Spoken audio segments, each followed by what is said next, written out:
Welcome to Savvy Business, Life Unscripted, with your host, Christina Rivera, where our guests share their wisdom and valuable business tips, empowering our audience to expand their personal potential.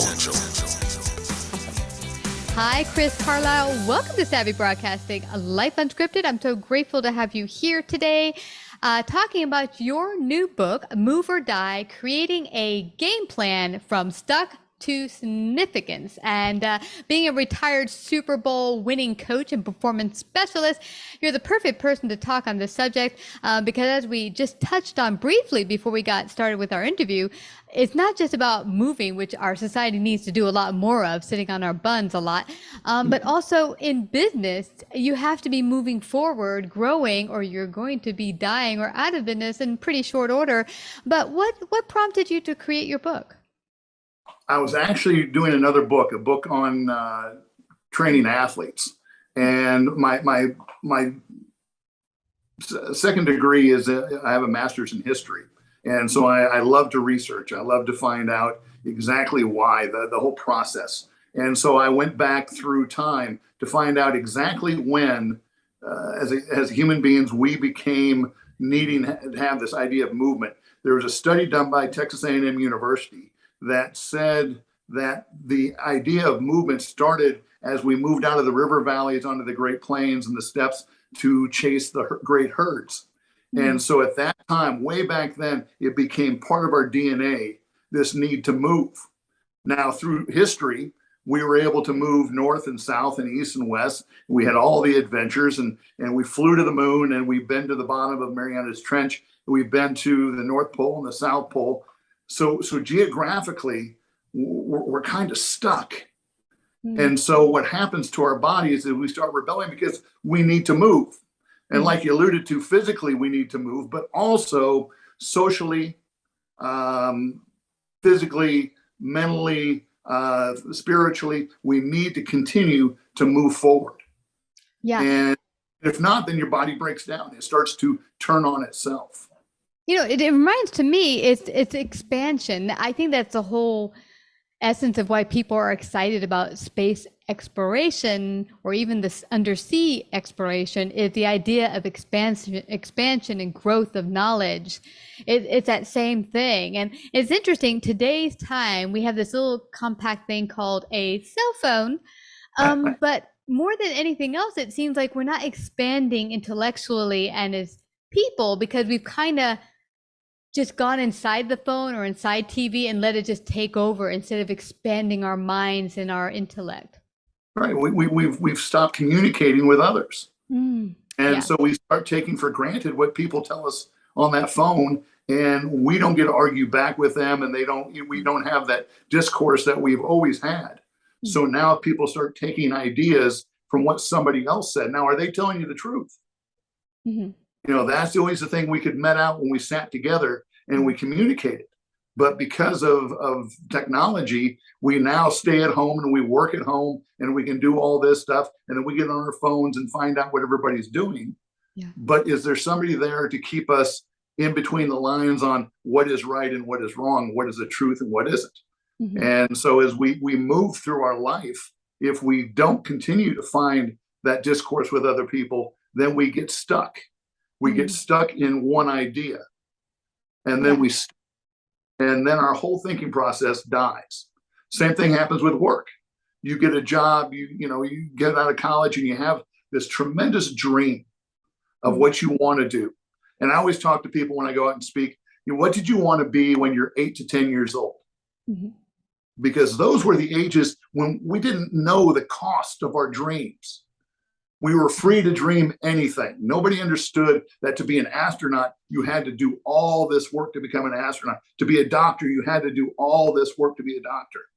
And so you had that freedom to dream. Then all of a sudden, you got out in life and you thought, man, that's really hard to be a doctor. That's really hard to be an astronaut. And so you start selling off your dream, and eventually you get out of college and you go kind of like Edmund Hillary did when he climbed Mount Everest. He looked around and looked at his Sherpa and said, so now what? Yeah. I've got to the top. My whole life was to get out of college. And I got out of college. So now what? Yeah. And so position, you stop moving because you take the first job that comes. Wow. You hit on something, or a lot of points are very important that I don't think we give a lot of credence to. I mean, I had left home and went to college. My mom's like, you should just get a job, and go out there and work. And when you're 65, you can go and do those fun things. I was like, what? I got to wait till 65? But we do that often. We either get that degree and take that job, whatever it might be. And then you just kind of get stuck, and you buy the house and you get the kids. And before you know it, you're just on a hamster wheel. And you really, as you say, you're just stuck. You're not really growing or moving along. What are some of the fixes? Because I'm getting from you that part of what's happened to our culture with being stuck and not moving forward is really the disconnection from each other. Well, the first thing you've got to do is trust yourself. You've got to trust who you are and that you still have the capability to be who you want to be. Mm-hmm. And I go back to, I was teaching in Blytheville, Arkansas, which is in the northeast corner of Arkansas, about an hour north of Memphis. And I had the opportunity to become a graduate assistant at the University of Arkansas. Now, I was making teacher money, which isn't great money, but it was a good income. My wife had just opened a business, and we were living in her grandparents' house, who had passed away, rent-free. So we were doing okay. And I had this opportunity, I got this phone call to go out to the University of Arkansas in Fayetteville and become a graduate assistant. Well, I jumped at the chance right away. Then my wife asked the hard question: what do you get paid? Because you're going to college, it's got to be more than we're making here. And I told her, we're going to make $400 a month for 10 months of the year. And she goes, but honey, our rent's going to be $450. Mm. Okay, so I was already in the deficit, and I'm going to tell you right now, that's the last financial decision I've ever made for my family. But because I took the risk to go be a graduate assistant, and I was 28 years old doing this. I wasn't 22. I was 28 years old when I did this. Went to the University of Arkansas, in a year and a half, I earned my master's. And from there, the head strength coach was a guy named John Stuckey. And in time, John Stuckey got me back to the University of Tennessee. We won a national championship there. But then I got a call from a guy named Pete Carroll, who was John Stuckey's good friend in coaching. Pete Carroll, if you're not familiar with football, was at that time just got the head football coaching job at the University of Southern California. So had I not made that move from a high school job in Northeast Arkansas to a graduate assistantship where we were in deficit spending right there, I would have never met Pete Carroll. I would never went to the University of Southern California. I'd never went to the Seahawks, and I might not have won the Super Bowl. Wow. What I'm picking up. Sorry, go. That's okay. You just, and that's my point, is you've got to trust that if you work hard enough, things are going to work out for you. It may not seem like it, but trust yourself and who you are. Wow. What I'm picking up from you is the big proponent is that you took the risk. You trusted in yourself, but you took a risk. And I'm guessing that often people aren't living their fullest potential because not only they're not taking a risk, they're kind of just living comfortably. And comfortably is almost like a death of yourself. Without a doubt. There's a speaker named Craig Valentine, and he asked the question, are you too good to be great? Is your life too good to live the great life? And that you find reasons why you don't want to leave the security of good to become great. And so I'm of the idea that we all can be moving forward. Everybody had a dream that we want to be more than we are today.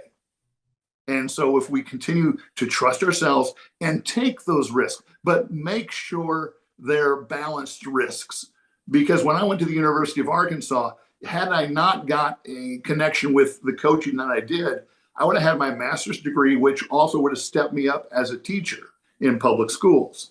So it was a win-win. If I met some coaches and it helped me along my path, I won there. If it didn't, I still won because I was able to earn more as a teacher. And so, you've got to make these calculated risks that in the end, no matter how it goes, you're going to have a great chance to succeed. Yeah. And one point I'm getting from you also is success looks different to different people. I remember years ago, my husband wanted to be a pilot for the majors like American Airlines or something like that. And it didn't work out for health purposes, but he still got a private pilot. And what ended up happening is he took the risk to start his own business. That business took off and he was able to fly for fun. What I found interesting one evening as we were flying somewhere and we saw some pilots, we got out of the general aviation area and there were some commercial charter pilots and we got into a bus that would take us to the hotel. They were jealous talking to my husband because they said, we wish we could do that we could just fly when we want to fly. We love doing our job. We love flying. But wouldn't it be cool just to fly when we want to fly and not fly for hire, meaning we could just go where we want to go. So that's his idea of success. Yeah, right. Well, when I was 8 years old, I told my buddy Nate Lau I was going to win a Super Bowl. Now, I didn't know I was going to be. I thought maybe because we were playing football at the time, I'd be as a football player, but I topped out on my athletic ability. I wasn't athletically gifted enough to go on to that level and play. I was able to play in college, but not in the NFL. But I could get into coaching. But I also found during my coaching that I wasn't a great football coach. I wasn't very good at all. Let me tell you, my record as a head football coach was 39, 77, and 1. All right. So you hire me, you get 3 wins every year. Not really good. But as a strength conditioning coach, I've been 249, 48, and 1. What does that mean? What is strength conditioning exactly? So as a head football coach, I won 39 games. I lost 77 and one tie. As a strength conditioning coach, that a guy who facilitated athletes to help them along their path to become better football players. Got it. My career record went now from 39 wins. I now had during that stretch as a strength conditioning coach, 249 wins, 87 losses, and 1. All right, because I made the choice, the epiphany I came to understand, and that's again trusting yourself and understanding who you are. Because sometimes we want to be all of this, but we're not gifted enough, and that's okay. That's okay. You have to understand your what, and what means to me is what are you special at? You've been gifted. Everybody's been gifted with certain talents, and some people have 120 talents. Okay. I had like 8. So think about a crayon box. Remember the big crayons, the 8-pack? This is the basic. That was who I was. Big, thick crayons, okay? All right. And then next to me was this young lady, and she had 120 crayons with a sharpener in the back. Can you imagine that? Now, here's the problem. At the middle of the semester, I had used all my talents up, all my whats. All my abilities, everything that God gave me, mine were in a bag because the box was torn up so bad. They were just shrapnel of crayons. And I looked at the young lady and I felt sorry for her because she had crayons in her box that she hadn't used yet. Think of that. She had talent she never used. So she didn't trust herself. She trusted herself down this very thin line. All right. I understood I didn't have all those talents. And it happened in coaching. I wasn't a great football coach. My record showed it. But as a strength conditioning coach, it was my niche, what I was really, really good at. And so to be able to step back in your own self and re-examine who you are and say, you know what, maybe I can still get to where I want to be, but I can do it this way. Maybe I'm not a race car driver, but maybe I'm the mechanic. All right. And so I got to win the Super Bowl, which was my ultimate goal, because I went on a different path, but got me to the same way. And so you've got to trust yourself, you've got to risk, but you also have to self-assess. What am I really like? What are my whats? What are my great talents? What do I do better than everybody else? Because we all have them. You know, you have to look deep inside yourself. What are your whats? What are you special at? And then follow that as your passion. Yeah, I just totally love that, Chris. I think that's one thing that people just negate and don't pay much attention to. I had a friend who said, "Oh, I'm really, really good at drawing and seeing a picture and making it come to life, but who needs that? Anyone could do that. I can't do that." And I think you're so right. Like that woman you're talking about with the whole crown box, she had a whole bunch of watts and she was just sitting on them, maybe not even believing in her gifts and talents, and letting them just, not be used. And that's just sad, because we're here to hopefully live our greatest potential that we possibly can. You can't do that unless you, as you say, really get an assessment of what are your greatest talents, your skills, your gifts, and how might you use them. Now, here's what you have to also do. Why wasn't she using her crayons? Did somebody come up to her and say, don't use these crayons because you're not very good at them? All right. Maybe that person who told them that only had a 48 box of crayons, and they were jealous of the 120 box, and they didn't want to see their friend get better than they did. And so they told them, don't use those colors. You don't know how to put them on paper, right? And so we've got to make sure we don't surround ourselves with those people that are holding us back so they don't have to improve themselves. Yeah. And that's one of the great deterrents of life, is we surround ourselves with people who are holding us back. Here's a crazy thing. And I just found this out. We have 80,000 thoughts go through our head every day. 80,000. Now, of those 80,000, 80% of those are negative. All right. So 64,000 thoughts go through our head every day that are putting us down. Now, think about your husband's job and everything, his business. If he had somebody that was negative 64,000 times a day, would that person work in the business? Well, heck no. Here's where we got to turn the whole story around. We've got to believe in ourselves. Remember, trust. You got to take the risk. You got to go ahead and balance those risks. But you also must go ahead and understand what you're great at and understand what you can do. And then surround yourself. And I use a quote by Al Capone. Al Capone once, when he asked about people that are in his circle, he said, I'd rather have 4 quarters than 100 pennies. Boom. Rather have 4 quarters than 100 pennies. And so you've got to make sure you're 4 quarters. Now, maybe 2. I've got 5. Okay. I'm not saying you have to have 4, but make sure those people that you believe in also believe in you. They're not there. You're not in their circle because you make them, you lift them up and they don't do anything for you. Yeah. And the biggest thing with those people is they've got to be willing to tell you the truth that you might not want to hear, but you must hear. Think about how many people tell us their truths. All right. And it goes back to the first thing we talked about when we started, was with the social media and everything. Whose truth are we listening to? Now, sometimes the truth that we need to hear, we don't like to hear it. But we've got to hear it. And what it'll do is makes us think. Now, we might get a little bristled at the beginning, but if we really think about it and go, you're right. I can treat people better. All right. I can get to work a little bit earlier. I can go ahead and be more efficient in the work I do. And sometimes that truth, when we get it, opens great doors, and we have such opportunities to be successful and to move on with our life to where we want to go to find our success. Yeah. You hit on so many great points, and that is a really big one. So many times people will go forward with their gifts and talents, and maybe some of the friends you grew up with maybe aren't on that same path. They're not going to be able to go forward with you. And, that's the hard part. I know I went through that when I started to expand. There were some people who were naysayers and such. And, sometimes someone's for a season and not a lifetime, and that's okay. But needing to surround yourself with people who are going to get your back and you have their back.